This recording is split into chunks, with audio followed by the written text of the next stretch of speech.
Sejam muito bem-vindos, amigos queridos, para mais uma reflexão do nosso grupo de estudos espíritas missionários da luz. Meu nome é Lívia e hoje eu vim falar com vocês sobre um tema que às vezes a gente costuma deixar um pouco de lado quando a gente começa a tratar esses assuntos aí ligados à espiritualidade ou à religião. A gente às vezes se esquece de falar sobre o papel do nosso corpo físico aí ao longo da nossa jornada evolutiva, né? Tantas vezes deixado aí de lado, quando a gente erroneamente começa a pensar que tem que cuidar só daquilo que é espiritual, a gente se esquece, às vezes, que o nosso corpo é ferramenta divina que nos auxilia aí na nossa jornada evolutiva, trazendo muitas vezes aí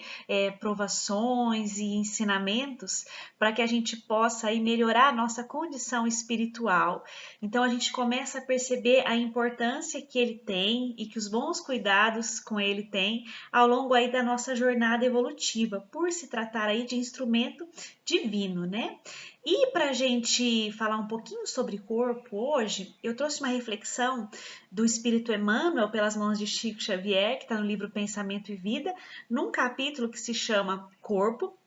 em que a gente vai entender um pouquinho melhor sobre a formação do nosso corpo físico, né? O porquê de nós sermos como somos, com as nossas dificuldades, alguns problemas que a gente traz no nosso corpo aí, às vezes desde o nascimento, alguns que surgem de repente aí ao longo da nossa vida e que a gente às vezes pensa que será que aconteceu, né? Lembrando que a gente entende que o acaso não governa a vida de ninguém, que nada se dá sem que haja necessidade aí evolutiva do espírito que está aí nesse corpo em evolução, né? Bom, e nesse capítulo aí chamado Pensamento e Vida, o Emmanuel ele nos traz algumas orientações interessantes e ele diz o seguinte: trazendo consigo mesmo a soma dos reflexos bons e menos bons de que é portador, segundo a colheita de méritos e prejuízos que semeou para si mesmo no solo do tempo, o espírito incorpora aos moldes reduzidos do próprio ser as células do equipamento humano, associando-as à própria vida, desde a vesícula germinal.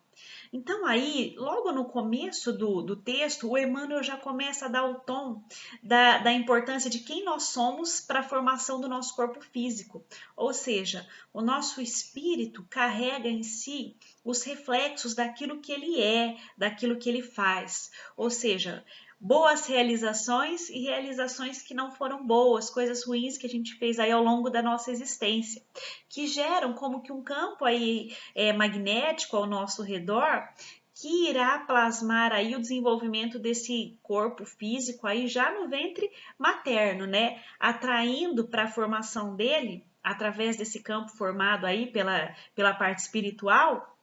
a genética necessária que vai vir aí do pai ou da mãe, para que a gente tenha aí nessa ferramenta divina que é o nosso corpo, aquilo de que nós necessitamos para a nossa evolução, para o nosso crescimento. Então ele fala, desde ali o ventre materno, o espírito já está junto na formação do corpo e vai incorporar aí nesses moldes aí reduzidos ainda do embriãozinho aquilo de que ele necessita, como se fosse um ímã que atrai para aquele corpo que se forma a carga genética, né, vinda dos pais, necessária aí para o seu desenvolvimento, ou seja, o que ele vai atrair para a formação do seu corpo de bom ou de, entre aspas, não tão bom assim, que pode predispor ele a ser mais suscetível a determinados eventos ao longo da vida ou algumas doenças, alguns problemas, é atraído de acordo com a necessidade evolutiva do espírito, com o que ele é, o que ele fez, o que ele precisa passar, não como forma de punição pelos erros, mas como forma de aprendizado para que ele consiga se melhorar ao longo aí da sua jornada evolutiva na Terra, né? Bom,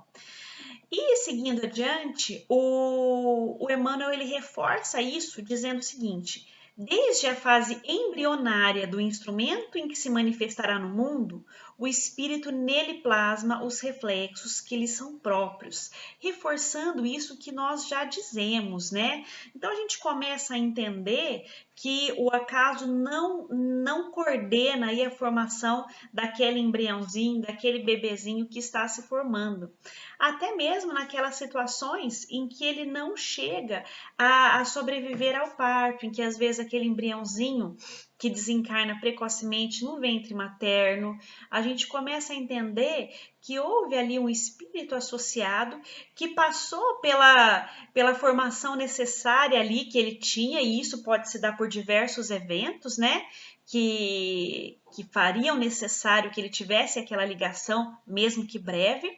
ou não, né? Quando a gente consegue levar essa gestação a termo e a pessoa nasce, que é o que a gente vê aí, na maioria dos casos das nossas vidas, né? Em que nós plasmamos o corpo necessário para a nossa evolução, para o nosso crescimento.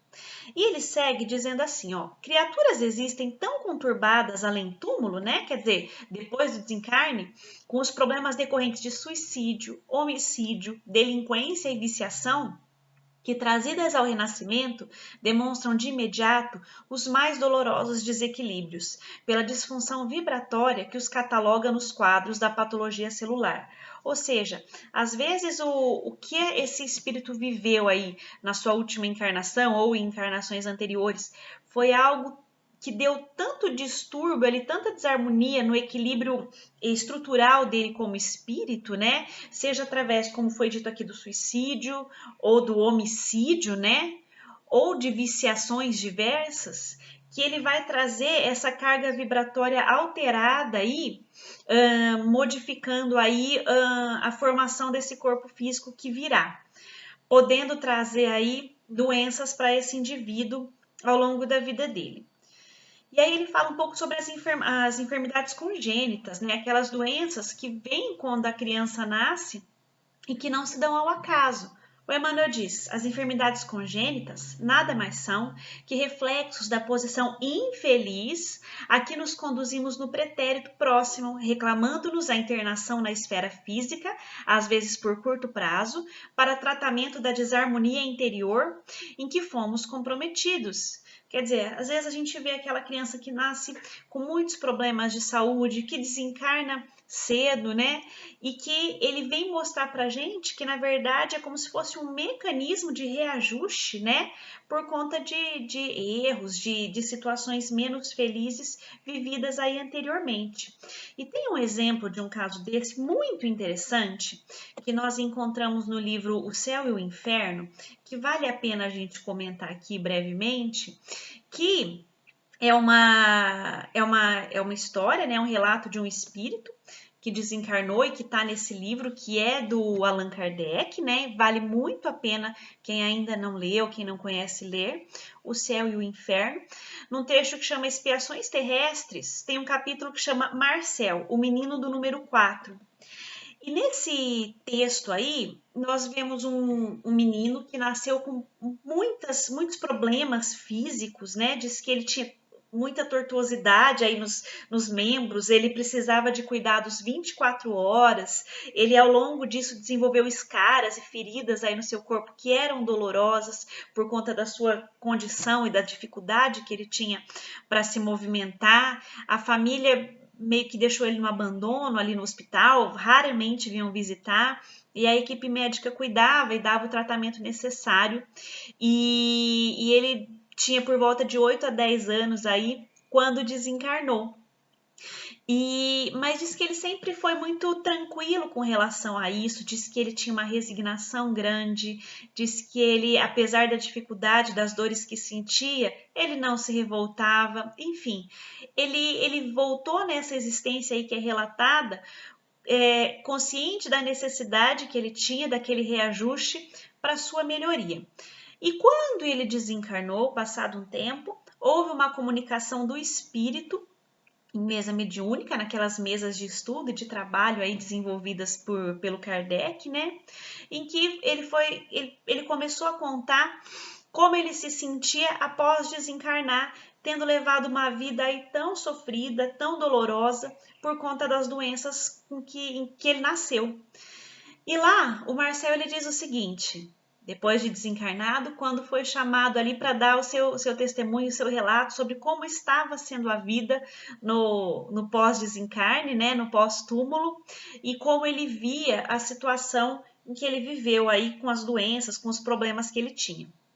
E o Marcel diz o seguinte: a vosso chamado vim fazer que a minha voz se estenda para além deste círculo, tocando todos os corações. Oxalá seu eco se faça ouvir na solidão, lembrando-lhes que as agonias da terra têm por premissas as alegrias do céu, que o martírio não é mais do que a casca de um fruto deleitável, dando coragem e resignação. Ela lhes dirá que sobre o catre da miséria estão os enviados do Senhor, cuja missão consiste na exemplificação de que não há dor insuperável, desde que tenhamos o auxílio do Onipotente e dos seus bons espíritos. Ela lhes fará ouvir lamentações de mistura com preces, para que lhes compreendam a harmonia piedosa, bem diferente da de coros de lamentações mescladas com blasfêmias. Então, esse espírito aí nos mostra, ao longo desse texto aí que está no livro Céu e Inferno, da importância de nós termos essa atitude positiva, mesmo nesses momentos de dor, de sofrimento, em que a doença nos acomete, né? Lembrando que o porvir sempre nos guarda algo de melhor, que quando a gente consegue passar por essas provações sem revolta, sem blasfêmias, mas com resignação, aceitando, com esse olhar voltado para o que de bom e de belo virá após, nós conseguimos passar de uma maneira muito melhor. E quando nós desencarnamos e atingimos aí a vida, né, no além-túmulo, nós estaremos novamente bem, nós estaremos renovados, nós estaremos serenos e tranquilos. Quando for o caso do desencarne, né, que é o que a gente viu nesse relato aí desse espírito, que é o Marcel. Mas, mesmo quando nós seguimos aí em vida com doenças que vêm nos trazer provações, a gente tem que ter sempre em mente que elas vêm com um propósito maior aí para a nossa vida, nos auxiliando a nos tornarmos pessoas melhores, nos auxiliando a entrarmos de maneira mais real, com a harmonia, em contato com a harmonia universal, com aquilo que é o nosso eu, com aquilo que nós necessitamos para o nosso crescimento, né? E lá no livro Pensamento e Vida, voltando, o Emmanuel nos diz o seguinte, sobre aquelas doenças que surgem aparentemente do nada ao longo da nossa vida, nos trazendo às vezes aí certos problemas, certas dificuldades. Ele diz assim: surgem, porém, outras cambiantes dos reflexos do passado na existência do corpo. Causas amargas de mutilações e doenças são guardadas na profundez do nosso campo espiritual, como sementes de agressivo espinheiro que nós mesmos acalentávamos no obscuro terreno da culpa disfarçada e dos remorsos ocultos. São plantações de tempo certo, que a lei de ação e reação governa, vigilante, com segurança e precisão. É por isso que muitas vezes, consoante os programas traçados antes do berço, na pauta da dívida e do resgate, a criatura é visitada por estranhas provações, em plena prosperidade material, ou por desastres fisiológicos de comovente expressão, quando mais irradiante se lhe mostra a saúde. Ou seja, aquelas situações, aqueles momentos em que a vida ia bem, em que estava tudo certo, e que a doença surge aí de sopetão, trazendo para a gente infortúnios e dificuldades em algum momento aí do nosso caminhar. E aí ele fala, isso aí é como se fossem sementinhas que foram plantadas por nossas atitudes lá no passado e que no momento certo vem trazer aí o seu ensinamento, né? Para que a gente tenha um melhor aprendizado, para que a gente consiga viver melhor aí em sintonia com a harmonia do universo, né? Com aquilo que Deus propõe aí ao longo da natureza e da nossa jornada evolutiva. E para encerrar, porque quando a gente começa a estudar, fala assim, nossa, então a gente tá perdido, né? Vai vir coisa ruim aí na minha vida, vai vir doença, porque eu sei que no passado, em outras vidas, eu não era flor que se cheirasse, a gente começa a ficar com um certo medo. Existe forma de atenuar isso, de melhorar ou não? Tem que sofrer mesmo para conseguir passar por isso. A gente começa a se questionar, a se perguntar se tem alguma maneira de, sabendo, cientes dos nossos erros do passado, nós agora agora tentarmos, de certa forma, corrigir isso, né? Pelo amor mais do que pela dor, né? E o Emmanuel vem nos mostrar que isso é possível sim. Ele diz o seguinte: contudo, é imperioso lembrar que reflexos geram reflexos e que não há pagamento sem justos atenuantes, quando o devedor se revela amigo da solução dos próprios débitos. Ou seja, a nossa atitude proativa aí para tentar atenuar isso antes de chegar o problema, antes de chegar a doença, é muito importante, porque vai ser um atenuante quando a gente precisar passar por um problema. Ou seja, aquilo que viria de uma maneira talvez pesada, pode passar por nós de uma maneira muito mais leve e muito mais tranquila da gente passar, da gente enfrentar, da gente viver. E ele encerra dizendo assim, ó: a prática do bem, simples e infatigável, pode modificar a rota do destino, de vez que o pensamento claro e correto, com ação edificante, interfere nas funções celulares, tanto quanto nos eventos humanos, atraindo em nosso favor, por nosso reflexo melhorado e mais nobre, amparo, luz e apoio, segundo a lei do auxílio. Então, nós percebemos que quando a gente busca de maneira espontânea atuar no bem, né? Atuar com amor, buscar fazer o bem, buscar ser bom, nos modificarmos e melhorarmos o meio em que nós vivemos, através dessa atitude proativa no bem, nós conseguimos sim atenuar essas dores, esses sofrimentos que talvez estivessem no nosso planejamento reencarnatório, fazendo com que eles sejam mais leves, fazendo com que eles sejam mais brandos, mostrando que não se trata de dívida a ser paga, mas sim de ensinamentos para que a gente consiga se melhorar na nossa jornada evolutiva. Portanto, se a gente mostrar aí para a vida que a gente aprendeu a ser melhor antes que a correção venha, ela virá de maneira mais branda, de acordo com as nossas necessidades. Ou seja, se nós nos melhorarmos, se nós conseguirmos superar pela vontade e pelo amor as nossas mazelas do passado, os nossos erros, os nossos sentimentos aí desviados, a gente com certeza vai ter essa correção que tem necessidade de chegar, chegando de uma maneira muito mais branda, porque nós teremos superado essa nossa dificuldade, esses nossos comportamentos ruins do passado, com amor, precisando então menos do mecanismo da dor.